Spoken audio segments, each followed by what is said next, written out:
Hey everybody, welcome back to Brailsford's Rides. I'm Matt again here.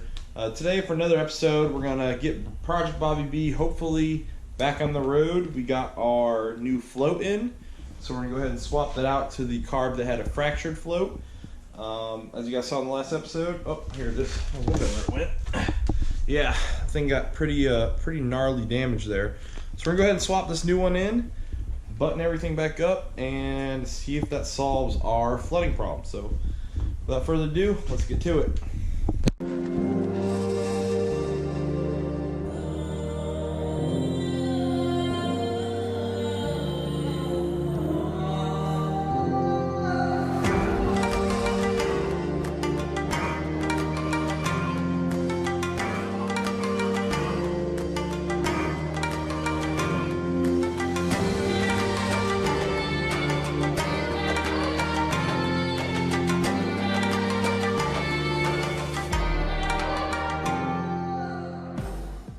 Alright guys, so I got my two carbs here. I know this is the one that this guy came out of. So we're going to go ahead and replace that, but just to dummy check, because it sucks taking them off, we're going to look at this one again and examine it and make sure that we're not having similar... Stay back, buddy. Make sure we're not having... Sorry, Brutus is trying to get away. We're going to try and make sure we're not having a similar issue in there and make sure that there is no fault with that float, just because they're both very old. So make sure everything's good, and then we'll button everything up, and I'll come back to you guys if we got any issues here.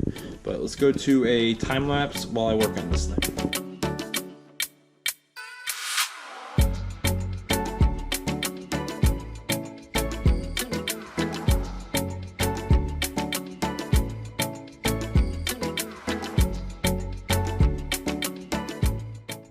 Alright, so it took me a minute because I wanted to make sure everything was right and that the new float wasn't going to get stuck. It seemed like it was getting kind of pinned against the needle, like kind of like the little lever arm in there was sticking out a little too far because there was like a little bend in it, and the bend was getting hooked on the needle. So I think I adjusted it a little bit. Hopefully it doesn't affect anything. We're going to go ahead and throw it back on the car, and we're going to go ahead and leak test it before we put the filters back on. So let's get going on that, and yeah, here comes another time lapse, guys, and then we'll do the leak test.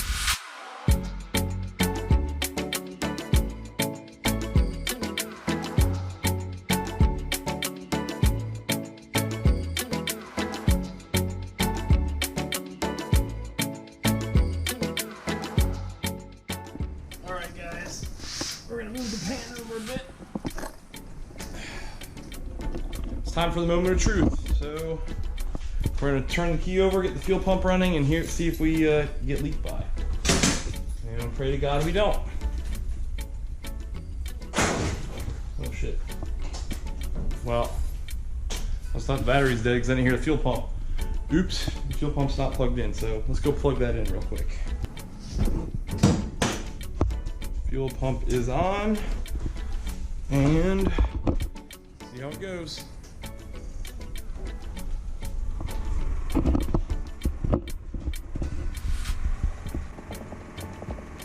So far, the only leaking's from the main fuel line where I damaged it, so I need to tighten that down. Nope, we're leaking. WTF. Okay guys, I'm not sure if I showed it because I was a little frantic there. The car is still leaking, so I'm not sure what it could be unless the needle's not sitting right or something. So I'm going to take apart the bottom of the carbs again, take a look, and kind of see what I see if something's getting stuck or what the problem could be. But man, I'm kind of at a loss and kind of actually discouraged right now.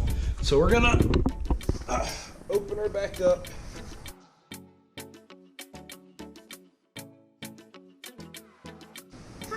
Alright, so I took the... High five? Alright, high five. Max wanted a high five. So I took the carbs off and re-looked at them. I was still flooding after I replaced the float. I thought the regulator was going bad or something, so I adjusted it to be at a lower pressure. Don't touch that. Your hands are all over it. Handprint, man. And now, let's try this one more time. There we go.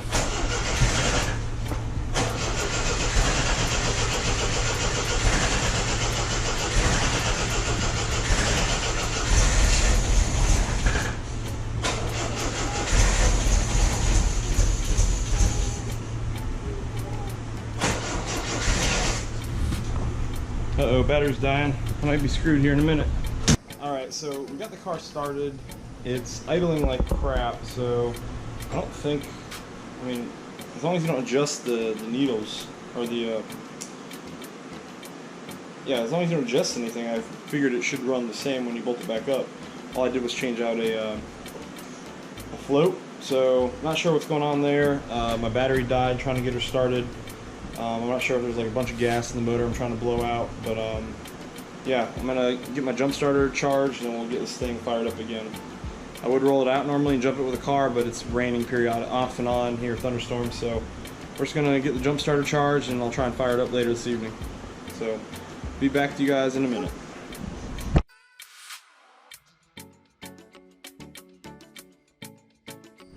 Okay, so I'm super mad at myself. So I've got the car running, and it's running like dog crap.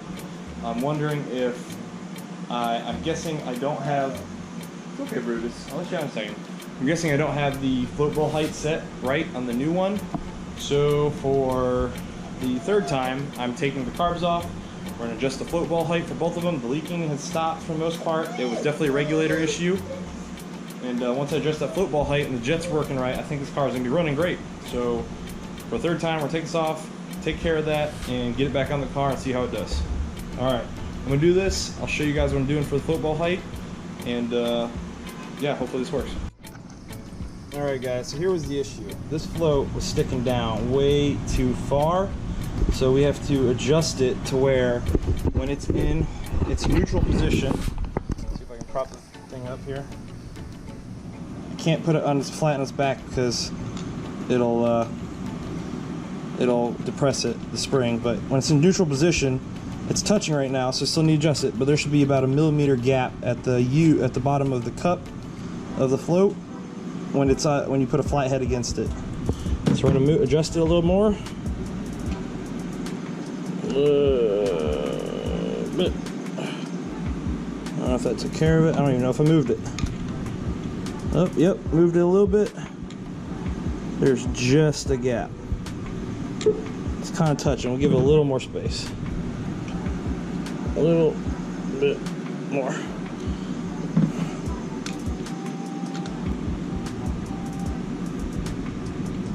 Man, I'm talking, that is a minuscule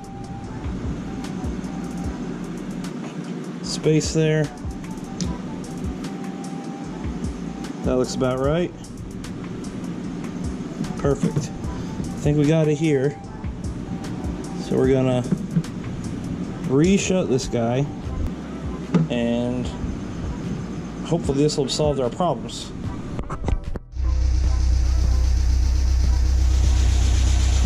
Alright, the car might be sorted out. It is idling amazing, actually, and possibly better than it's ever idled after I adjusted the float.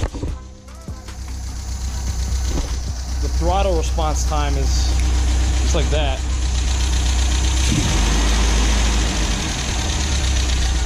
But yeah, I think it's it. Running good.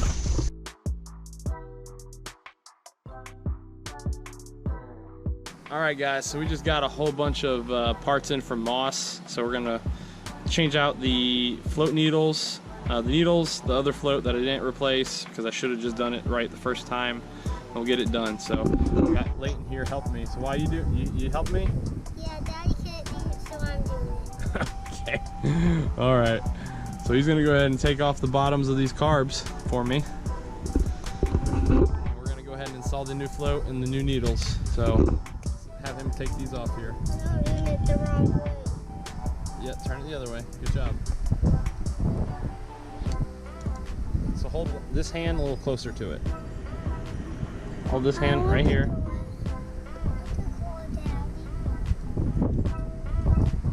There you go. Doing good. It's done. Best helpers in the world. Come here. So you're gonna take this. We're putting the new float needle housing in. Okay. So I'm gonna get it started, and then I want you to tighten it up. Okay. Can you do that? All right. So come here. You're gonna do this. You're gonna see her turn it like this and go back. Take it. Go. Good. Take your time. Slow down. Alright, go. Oh, hold on. Good. Alright. Now, here's the new float needle. You need to take it like this, and you're going to drop it in, okay? You drop it in that hole. Take it. Got it? Good, good. Alright. And then the last thing we got to do is get our new little float in here. Alright. So what we're going to do is stick it through this hole, and you're going to tighten it up for me, okay?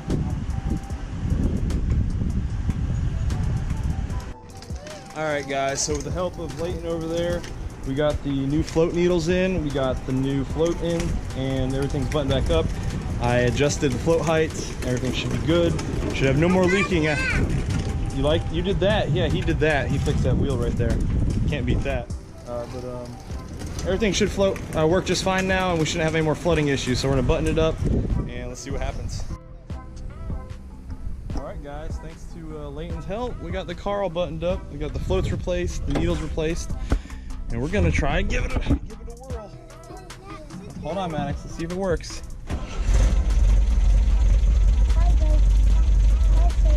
I think it's idling better than it ever has. Oh yeah. Good job, Leighton. Did you do it? Yeah. That's right. Whenever you need help, trust a 6-year-old. Alright, we're gonna drive around the block for a little bit, give it a test run.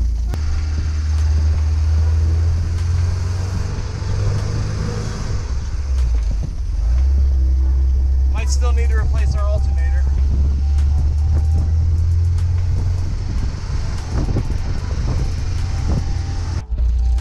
Alright guys, so thanks to Leighton, Project Bobby B is back up and running. Actually idling better than it ever has.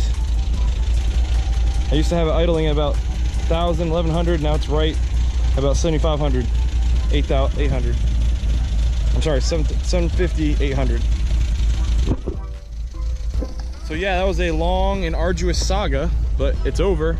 And I'm glad that Bobby B's back on the channel, and I can't wait to get some more content out there. Let's go. So we got some other friends nearby with some convertibles we want to cruise with, and we should have some good stuff in the future. But until then, guys, take care.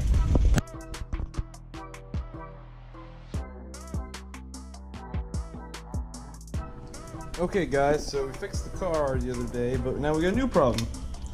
The engine was idling. I was like, why is it moving so much? If you can see, I don't know if you can see that, but the plate that mounts to the motor is no longer mounted to the motor. So the motor's just kind of sitting against that plate, which is not good for it at all.